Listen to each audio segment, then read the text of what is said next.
Hey YouTubers, it's Jay, Under Pressure. As you can see, Dillon Square Deal B. Now, I've already did a review on a Dillon RL550B, and I went and picked up a Square Deal B for loading 45 because I got so much 45 to load now that I bought so many new platforms.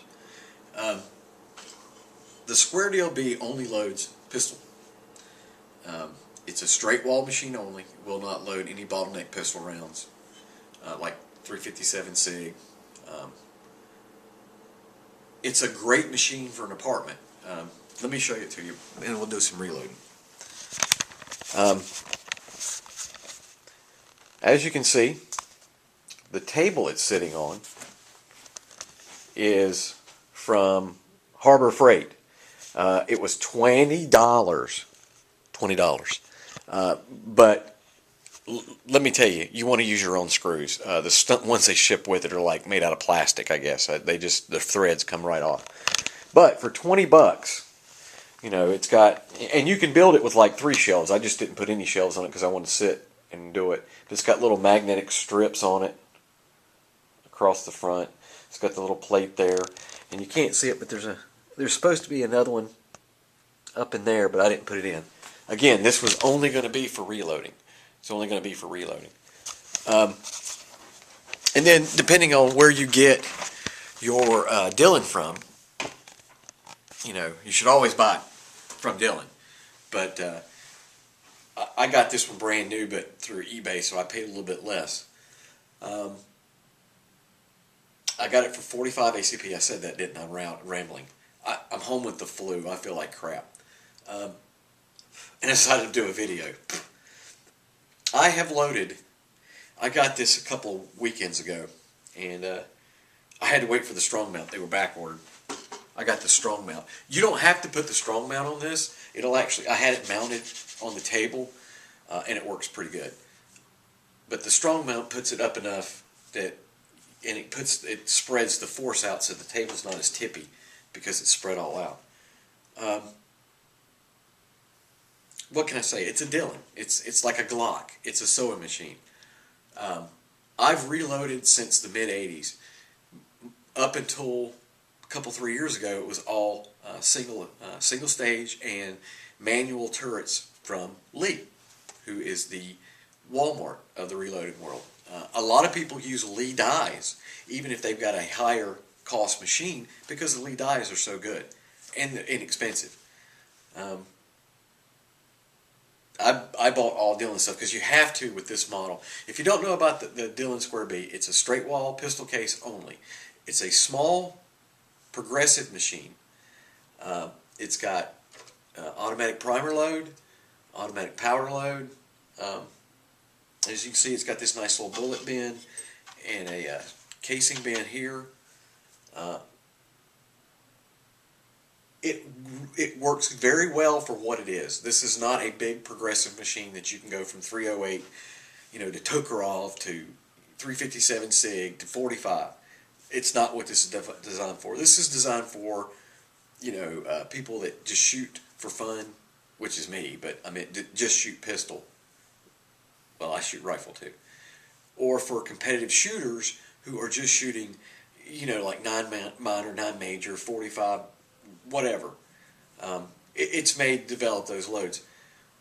Let me tell you the reason I went from Lee to Dillon. You can see it in my other video about the Lees and the Dillons. The Lee has a couple of downfalls. The biggest one is its primer system has never, ever, ever, ever worked very well. Even on the single stage and the manual turrets, it's still got that little horseshoe that wants to pop like this, that you have to individually put each primer in and then pop it in when you pull it down. And then the Lee, the Pro 1000s have an automatic feeder, but they're really cantankerous. Lee Pro 1000s are a good deal. Hold on a minute. The Lee Pro 1000s are a good deal, but they're very dirty machines. You would literally have to clean those every 3rd day of reloading. And I know there's some Lee guys on here, well, it's bull crap. No, It's not. And then the Loadmaster is a joke. The reason, and you'll see it in my videos, but the reason I switched from the Loadmaster to the RL 550B is their priming system was so bad. I own a machine shop, and I was at work one day designing an aluminum shoe and an aluminum the feeder shoe and aluminum chute, because the plastic ones supplied by Lee were so crappy. And I work at a plastic machine shop. I wouldn't have made those out of plastic. It was basically a tiny shoe that swung in and out like this and would move the primer. It had a little finger that would move the primer, and it would go down that plastic chute. And then it had another one that would come up. That plastic chute had top and bottoms and sides on it. So it had a finger that would come up through both levels and through a hole. Well, the problem being is there's so much slop in the Lee that the hole didn't always line up. And you could do that maintenance-wise, but it's a little bit of a pain in the So what happens over time is that hole goes from being this big, that the primer fits through perfectly, to being this big, so the primer feeds like this. And it leads to jams, it leads to sideways mounted, it leads to upside down. And the automatic primer feed on that is a jiggle bar. It's a jiggle bar. It's a plastic arm that sits with the magazine of the primers.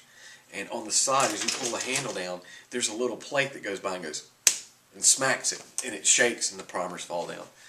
A little bit of a Rube Goldberg device.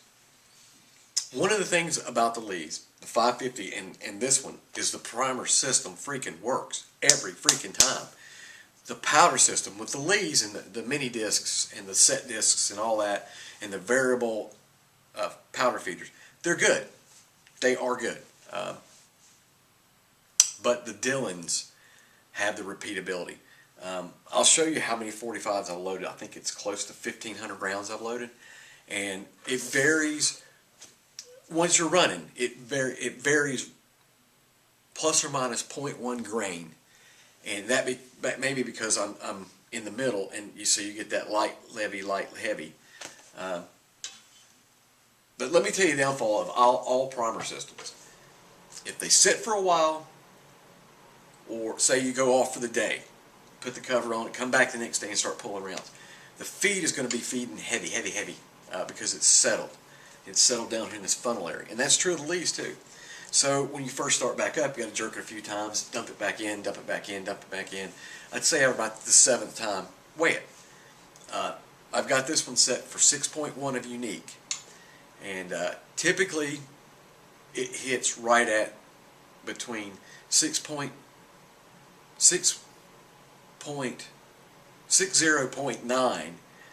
to 61.2. So that's like 3/10,000ths. But it varies in there. Sometimes, like especially if it's raining, it gets a little heavy. I think it's the humidity. But for what this is designed for, this is a Rolls Royce. Like I said, I got this a couple of weekends ago, and I've only used it twice. Mainly because, like I said, I was waiting on the strong mount. I did run like 300 rounds with, reload 300 rounds without the strong mount. But now that I got the strong mount on, I started yesterday, and I think I've loaded 1,200 rounds. Well, here. Da-da-da. Wait, I shouldn't turn it because you'll be all like, what? So, and that's that should be about 1,500 rounds of 230 grain FMJ, 6.1 grains of unique. Yeah, I don't know what the hell I was talking about earlier. 6.1 grains, and it goes from 6.9 to 6.2. Yeah, so it's, but the machine works. I mean, once you get rock and rolling, it's great. Now, I would say this machine's good for loading 400 or 500 rounds at a sitting, and then you're done. Because it just doesn't work as fast, cycle as fast as the RL 550, which is funny because this is progressive and the RL is a manual index. But anyway, it's just because the way this handle is center mounted, that's the only complaint I got. The handle's center mounted. It's not offset like on my RL, so I can sit here and just do like this. I can't because it's the way it's positioned. But let me go through some stuff real quick. Okay. Now, this is your automatic indexer. Now, it's got a disc about that big. Now, even the Pro 1000s are a little bit bigger, and of course the RLs are like that. So, I don't think this would be good for like a 32 ACP or anything that's very small, because it would tend to whoop, and it's a progressive, so you can't control how fast that it's just it's just as fast. You can't really slow it down. You're supposed to operate operate the handle in a same manner every time. It's got to be a nice clean transition, and that's just true of any of the powder designs. As you can see, I got a light. It's actually a light with a magnifying glass, but mostly use it as a light. If you're not checking to make sure every round has powder in it, you'll find out what a squib round is and how big of a pain in the butt they are. After you have one or two of those, you check every round for powder. Oh, and then the RL 550, because it's only a 4-station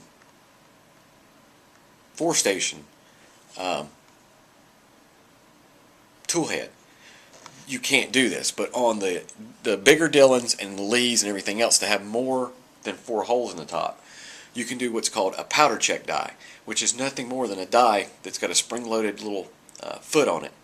And after it goes through the powder die, the foot comes down and checks to make sure there's a certain amount of powder in it. Is it going to tell you it's exactly 6.1 or 6.2 or 6.0? No, but it'll get you in the ballpark because you set it by level. And if it doesn't have enough powder, it actually locks the cylinder so it won't move.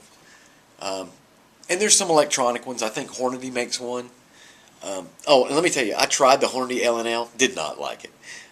I've used Lee's, I've used RCBS, and I don't understand why RCBS, their top of the line, is still like 1970s technology. I know it's dependable, but this new equipment can work so well, I don't see why they have some of that old archaic stuff on there as being dependable. Yeah, but this is freaking dependable once it's set up.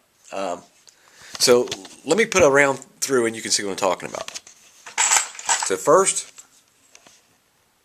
we're going to, let me see, I had one. Yeah, let me see. Okay. Also, you need to go through your brass and make sure when you pull 45s that you segregate them from 45 auto, 45 gap, which looks almost like that. And I don't think anybody shoots auto rim, 45 auto, I think it's called auto rim. Anyway, you got to make sure that the 45s are segregated, because some 45s, okay, use a small primer to save money.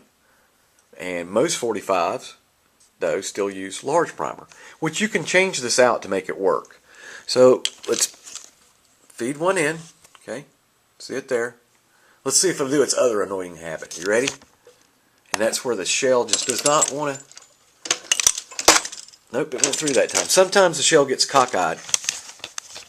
And, okay. Wait, I gotta put the primer in. And on this one, it's a forward assist to put the primer in, which is true about all of them. Okay, so now we're going to pull it up to the powder die. Go back down. Okay. Let's see if you can see that. I think so. It's a bad angle. But see, I always check and make sure there's powder in there. Okay. Let's put a round on it. And yes, I'm going slow for the video. Okay, pull it up. This bullet seats the bullet depth. The next one crimps it. And out it comes. So it's pretty much feed, pull, feed, pull, feed, pull, feed, pull. It's it works pretty good. Hold on a minute. Okay. And like I said, once this thing's running, they're fairly consistent. It just keeps on loading. It does well. And now these are the Cadillac, and they do cost what a Cadillac costs. I think new, pardon me, I think new with a die set installed, ready to go, they're $387, whereas a Pro 1000 with dies and everything set up ready to go is about $185, $190. So this thing's $100 more, $200 more, basically double the cost. Loadmaster's $270, so this is $100 more than the Loadmaster. And the Loadmaster is set up to compete with their RL 550, which that with dice is about $650. I think that's what I paid for mine. So basically Dillon's twice as much, but it works. I mean, I'm here to tell you, once you got this thing set up and you're pulling the handle, it makes good rounds all day long. It comes with a alarm for your primers, and you can get a top. This is the top to the powder bin. I always leave it off because I have to go through, like for the video, I've had to stop and dump the powder a couple times because I let it sit too long. But you can buy the lid with a powder alarm to let you know if you get low on primer and low on powder. This thing's 4 inches from your head. It does have an indicator rod on top. I sort of get the primer thing because it can sneak up on you. But the powder thing, I mean, look at it. I mean, you're looking right at it. For an apartment, you can set this up and load as many as you want. It does not load as fast as the RL550. I'd say the RL550 is twice as fast, and that's just because it's a bigger plate. Everything's a lot more steady. It works good, and once it's set up, it's just rack, rack, rack, rack, rack. The reason I didn't want to go with a progressive press, and the Elite Pro 1000s and the Loadmaster are progressive press. When you pull it, it automatically advances it. It's because if you're new, or you're, like I said, you're gone for a week and you come back and you want to set your machine up, you got to take it out and dump, take it out and dump. What's a pain in the butt if it's fully progressive? Everybody uses blockers on the slots. So on the Elite, it's just got these things you pull out, but you have to push them back in and pull them out every time you want to take a round out. Now Dillon's gone to just a pin that sits in the corner, so all you got to do is pull the pin out and you can check it. Having said that, I like a manual. I shoot a lot, but I don't know if I shoot an XL650 a lot. Now XL650 with the bullet feed option, it's close to $1,000. And the ancillary costs are higher. Actually, the ancillary cost on this thing is pretty high too, because the dies you buy can only be used on here. You can't use them anywhere else. Did I have my dice? Yeah, I got my dice. Is this it? Oh my God, I got tape. So you have to buy the die sets. Look like industrial tubing that's been threaded. I mean, they don't look like what people would say a die looks like. It looks like a hex head bolt with a thread that's been shaved off. Same with that one. That one looks like a hollow hex head bolt. And what happens is, this is the die that actually goes in the machine. So that's why it's got the carbide there. And then, this goes in it, and that's what you set it with. So it doesn't look like, like a regular die or something. Now the die sets are like almost $100, and they do not come with. I'll make an idiot myself. They don't come with this, which is the tool head. So, and these are like $30. So the dies altogether are like $110 a set if you buy them new from Dillon. But once they're installed, once they're installed, you're done. You can actually unbolt it from these two hex Allen heads right here, and take your whole set of dies off and set them to the side. So, having said that, that's about what the RL550s cost. I think they're, the conversion kits are, no, it's more.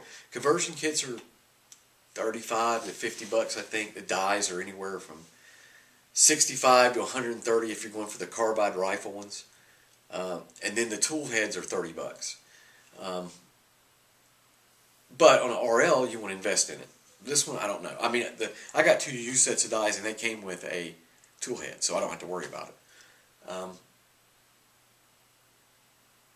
Well, that's about all I've got. If you got any questions, send them to me. Again, I've used Lee and the Dillons. I really like the Dillons. I think it's worth the money. If you have any general questions, don't hesitate to ask. I reload 32 ACP, .32 Smith & Wesson long, 380, 9 mil, 10 mil, 40, 45, 50 AE. Is there anything I'm forgetting? Oh, Makarov and 357 SIG. I load. Those are just pistol rounds I load in the RL, and then I reload 223, 308. And 44 mag, but I reload that from a rifle. I bought some. I had a 44 mag pistol, didn't like it. So the stuff I reload now is for my Rossi 44 Magnum, lever action rifle. 45 Colt for a rifle. I've got one of those Circuit Judge, the rifle version of the Judge, and those are freaking cool. They don't shoot for crap, but they're fun to shoot. And what else I shoot? 223, 308, 45 Colt, 44 Magnum, 30-30. Forgot about that. And I've got everything for Russian 7.62 by 54 rimmed for my Dragunov. I just ain't loaded any yet. A, because I have like 1,600 rounds of the surplus Romanian ammo.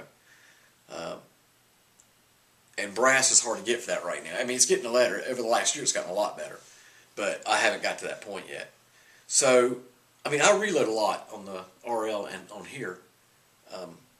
So any questions you ask, I'll try and answer them. Besides that,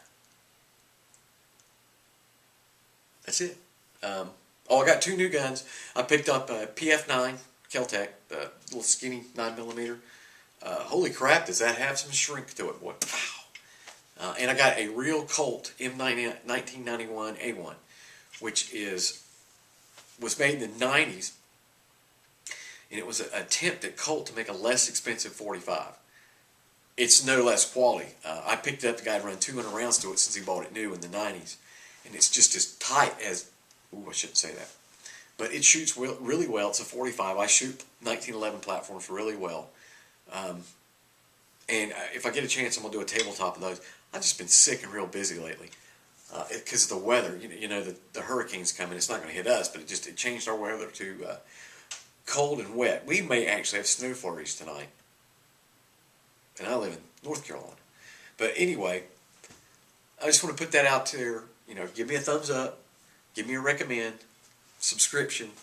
I don't care if you do or not. I don't do this for a living. I don't do this to get your approval.